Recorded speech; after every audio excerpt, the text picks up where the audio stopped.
Ya, keluarga Indonesia masih bersama kami di Kumpul Keluarga, masih membahas tentang dilema ibu bekerja. Ini dilema loh benar-benar Mbak Ayu, kadang-kadang ya. Saya sebagai ibu bekerja juga kadang-kadang menghadapi hal ini.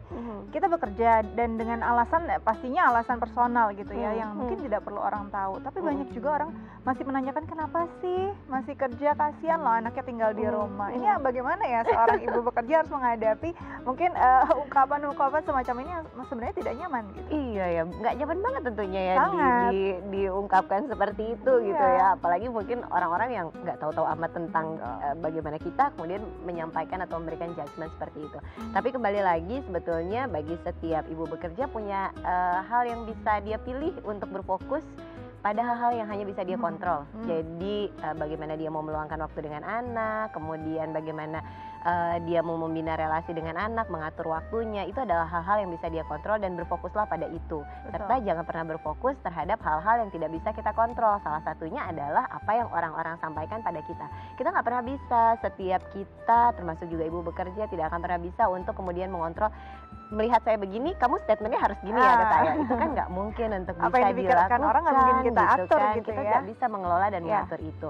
Dengan berfokus atau memfokuskan energi kita pada hal yang bisa kita kontrol untuk mengembangkan skill kita sehingga bisa lebih cepat kerjaannya selesai, punya waktu lebih banyak dengan anak, kemudian lebih memfokuskan kemampuan kita untuk secara psikologis mengelola diri dengan baik sehingga kita bisa hadir penuh untuk anak pada saat bersama-sama dengan anak. Itu rasa-rasanya menjadi lebih bermanfaat dibanding kita berfokus kepada apa yang orang lain sampaikan terhadap kita dan itu benar-benar nggak bisa kita kontrol. Betul, jadi biarkan mereka bicara, kita buktikan kita bisa gitu ya Mbak Ayu. Insya Allah. Ya.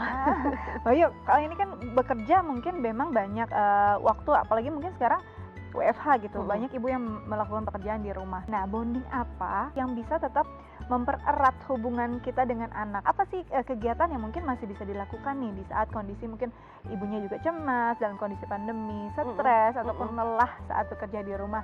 Kegiatan apa yang bisa dilakukan untuk bisa bonding sama anak? Oke. Kalau pilihan kegiatannya tentunya menyesuaikan dengan usia anaknya atau tahapan usia anaknya. Kalau anak-anaknya masih usianya kecil-kecil gitu, toddler gitu kan, atau masih SD kecil, main bareng itu bisa menjadi salah satu aktivitas yang dilakukan gitu. Mindful, main bareng 20 menit, 30 menit bersama dengan anak, dengerin dia cerita, kemudian anaknya main, kita cuma nanya, oh ini main apa, ceritain dong ke ibu, ceritain dong ke ayah gitu kan. Itu bisa menjadi salah satu aktivitas pilihan untuk meningkatkan bonding emosi antara orang tua dengan anak. Tapi main juga harus diperhatikan, bukan kemudian ibunya ngatur-ngatur mainannya, ini gini aja Kak, ini gini aja.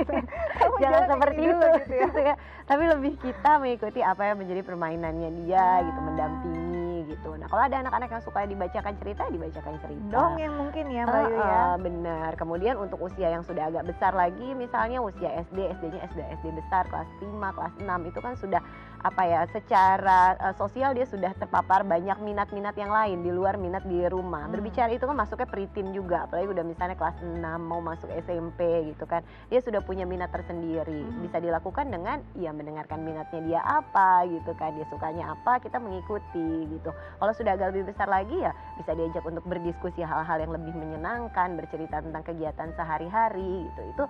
Itu bisa dilakukan sih. Tapi satu kuncinya sebetulnya adalah pada saat kita mau melakukan bonding emosi itu harus terlepas dari segala macam distraksi.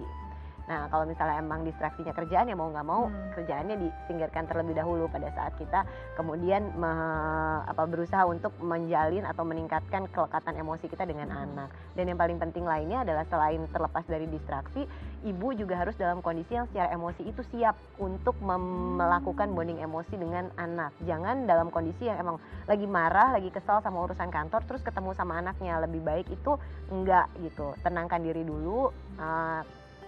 Bilang sama diri, oke, saya lagi butuh waktu untuk diri saya sendiri.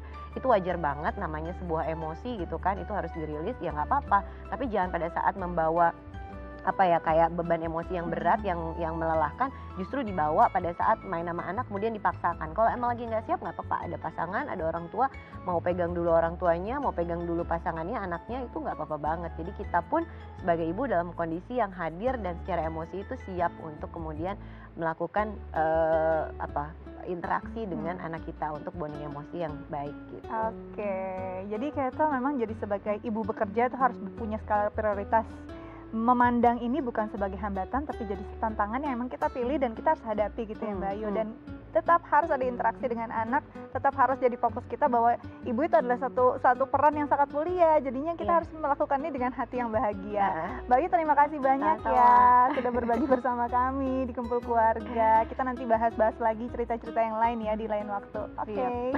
Nah, keluarga Indonesia, semoga untuk para ibu bekerja di rumah ini bisa jadi inspirasi, bisa jadi satu tips untuk Anda bagaimana mengatur dan juga mengelola waktu untuk sebagai ibu dan juga ibu bekerja.